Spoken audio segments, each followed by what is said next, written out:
J'ai 22 ans, donc je m'appelle Yasmine. Ce que je fais dans la vie, partiellement, je suis étudiante, je suis en dernière année de master. Et à côté de ça, je suis mannequin plus size et conférencière. Designer aussi, à mes temps perdus. On va dire que c'est grâce au mannequinat. Pour faire un petit topo rapide, j'ai été harcelée pendant plus de 9 ans sur mon physique. Donc on me traitait de trop grande, trop grosse.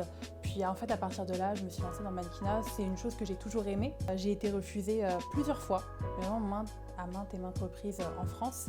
J'ai tenté ma chance aux États-Unis, sur New York. J'ai commencé en fait une fois après avoir décroché en fait des contrats avec des agences de mannequinat. J'ai voulu me lancer et partager mon histoire en fait en tant que mannequin plus size.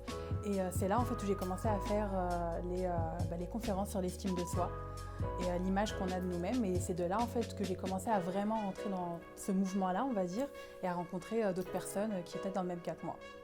Énormément, énormément. Je trouve que les Français sont extrêmement fermés sur déjà l'apparence physique qui va au-delà d'une taille 40. Quand je faisais encore une taille 36-38, j'étais jugée beaucoup trop grosse dans les castings en France, avec une taille 38. Donc je n'imagine même pas avec une taille 44-46 que ça donnerait. J'ai postulé il n'y a même pas un mois et demi dans une agence de mannequinat en France, une agence de mannequinat donc plus size, qui même eux m'ont refusé parce que je n'étais pas, selon leurs critères, assez tonifiée. Chose que je trouve un petit peu dommage vu que c'est une agence plus size et ça a pour but en fait de casser les dictates de la mode et d'être trop renfermé en fait sur une société qui prêche la taille 36, la taille filiforme. Aux États-Unis, avec une taille 48-50 que je faisais avant, j'ai réussi à décrocher au moins quand même pas mal de contrats qui m'ont permis au moins d'élargir mon réseau et d'élargir mes expériences de mannequinat. Donc pour la différence, il y a une énorme différence entre la France et les États-Unis. Je trouve que la France a encore un très très gros boulot quand même à faire pour arriver au niveau de l'acceptation de soi en fait. J'ai participé à un concours de beauté il y a environ un an, mais c'était l'année dernière en fait, en avril 2018. Donc on était plusieurs filles en fait.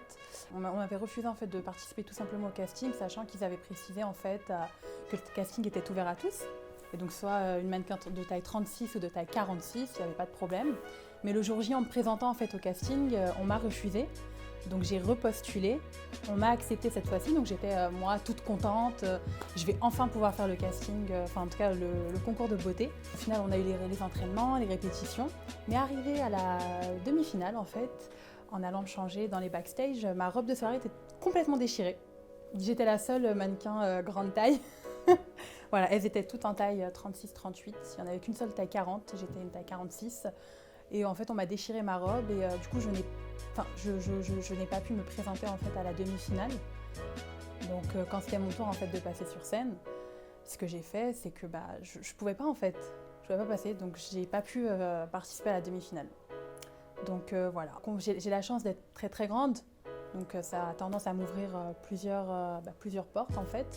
Et aux États-Unis, en m'étant présentée à un casting de mode, c'était pour un défilé de mode, donc haute couture. C'était ouvert de base aux mannequins 36-38 aussi. Je me suis dit, qui ne tente rien à rien, c'est les États-Unis, go for it. Et au final, je me suis retrouvée, en fait, on m'avait accepté directement et j'avais même gagné le concours en ayant fait une taille 44-46. Donc je trouve que c'était quelque chose de pas mal parce qu'en fait tout le monde pensait que j'allais pas réussir à cause de ma grande taille, mais au final ça a fonctionné, donc que du positif. C'est justement les défauts en fait qui font la beauté d'une personne.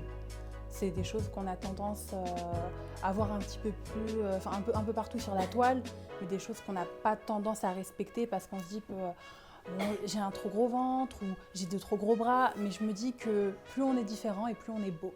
Parce que, comme je dis toujours, c'est peut-être une petite citation un petit peu banale, mais à force de vouloir de trop rentrer dans le moule, on finit par ressembler à une quiche, j'ai envie de dire. Donc franchement, autant sortir de cette société qui veut que tout le monde soit pareil et être soi-même. Et c'est ce qui nous rend beau et naturel, tout simplement. Donc s'accepter, s'aimer, et à force de s'aimer, les autres nous aimeront. Donc voilà.